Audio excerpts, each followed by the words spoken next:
వందే మాత్రం. నేను మీ journalist Navata. Welcome to R political. China వ్యూహాలకు భారత్ మైండ్ బ్లోయింగ్ కౌంటర్ ఇచ్చింది. ఇండోనేషియాతో బ్రహ్మోస్ క్షిపణులు, ఈవీఎం టెక్నాలజీ మరియు ఆలయ పునరుద్ధరణపై ప్రధాని మోదీ సంచలన ఒప్పందాలు చేశారు. చైనా స్ట్రింగ్ ఆఫ్ ప్లేయర్స్ పేరుతో ఒక వ్యూహాన్ని రచిస్తే భారత్ చాలా నిమిషబ్దంగా నెక్లెస్ ఆఫ్ డైమండ్స్ ని సిద్ధం చేస్తోంది. సముద్ర తీరాలు, రేవుల జలాన్ని నిర్మించడం ద్వారా చైనా హిందూ మహాసముద్రంలో తన పట్టును బలపరుచుకుంటుందని చాలా ఏళ్లుగా చర్చ జరుగుతుంది. దీనిని చైనా స్ట్రింగ్ ఆఫ్ ప్లేయర్స్ వ్యూహం అంటారు. అయితే ఇప్పుడు భారతదేశం కూడా ఎక్కువ శబ్దం చేయకుండా తనదైన ప్రత్యేక మార్గంలో వెళ్తున్నట్లు కనిపిస్తుంది. భారత్ ఎలాంటి సైనిక కూటమిని ప్రకటించలేదు. కానీ Japan, Philippines, Vietnam, Indonesia, Singapore, Oman, Mauritius, Seychelles, Sri Lanka, Myanmar మరియు ఆఫ్రికాలోని పలు దేశాలతో రక్షణ, సముద్ర భద్రత, సాంకేతికత, లాజిస్టిక్స్ మరియు సప్లై చైన్ రంగాలలో తన సంబంధాన్ని నిరంతరం బలోపేతం చేసుకుంటుంది. చాలా మంది రక్షణ నిపుణులు దీనిని నెక్లెస్ ఆఫ్ డైమండ్స్ వ్యూహంగా భావిస్తున్నారు. దీని ఉద్దేశం యుద్ధం చేయడం కాదు, హిందూ మహాసముద్రంలో భారతదేశానికి కూడా బలమైన వ్యూహాత్మక ప్రయోజనాలు ఉన్నాయని ప్రపంచానికి చూపించడం. ఇండోనేషియాకు చెందిన సంభాగ్ పోర్ట్ మరియు భారతదేశానికి చెందిన గ్రేట్ నికోబార్ ప్రాజెక్టులు ఇప్పుడు అత్యంత కీలకంగా మారాయి.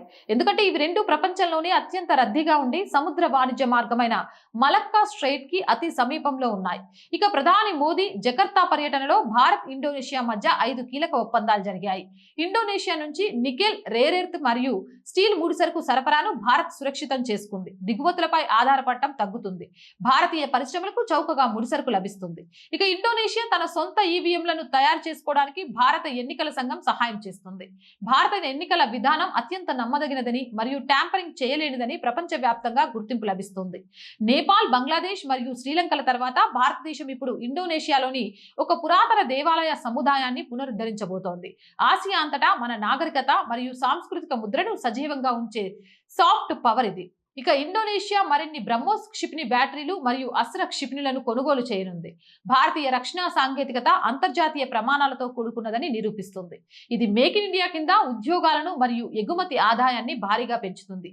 ఈవీలు, ఎలక్ట్రానిక్స్ మరియు రక్షణ తయారీ రంగాల కోసం భారతదేశ సప్లై చైన్ ని సురక్షితం చేస్తుంది. చైనాపై ఉన్న డిపెండెన్సీ పూర్తిగా తగ్గుతుంది. ఇక చివరిగా చెప్పాలనుకుంది ఏంటంటే, ఒకే ఒక్క పర్యటనతో ఉద్యోగాలు, చౌకైన ముడిసరుకు, బలమైన రక్షణ ఎగుమతులు, సురక్షితమైన ఎన్నికల సాంకేతికత మరియు సాంస్కృతిక గర్వం అన్ని భారత్ ఖాతాలో చేరుతాయి. జై హింద్, జై భారత్.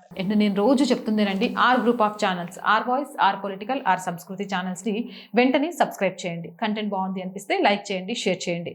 ఆర్థికంగా ఆర్ వాయిస్ కి మీ చేయూత చాలా చాలా అవసరం. మీ చేయూత వల్ల మాత్రమే ఈ రోజు ఈ ఛానల్ నడుస్తుంది. అలాగే ఆర్థికంగా సపోర్ట్ చేస్తారు అని కోరుకుంటున్నా. ఆర్థికంగా సపోర్ట్ చేయాలి అంటే సబ్స్క్రిప్షన్ పక్కనే జాయిన్ అనే బటన్ ఉంది. 1 to 5 లెవెల్స్ ఉన్నాయి. ఏదో ఒక లెవెల్లో సపోర్ట్ చేయండి. లేదా స్క్రీన్ మీద గూగుల్ పే, ఫోన్ పేతో పాటు అకౌంట్ డీటెయిల్స్ ఉన్నాయి. మీకు తోచిన సహాయాన్ని అందించండి. వ్యాపార ప్రకటనల కోసం 8328500576 నెంబర్ని సంప్రదించండి. జై హింద్, జై భారత్.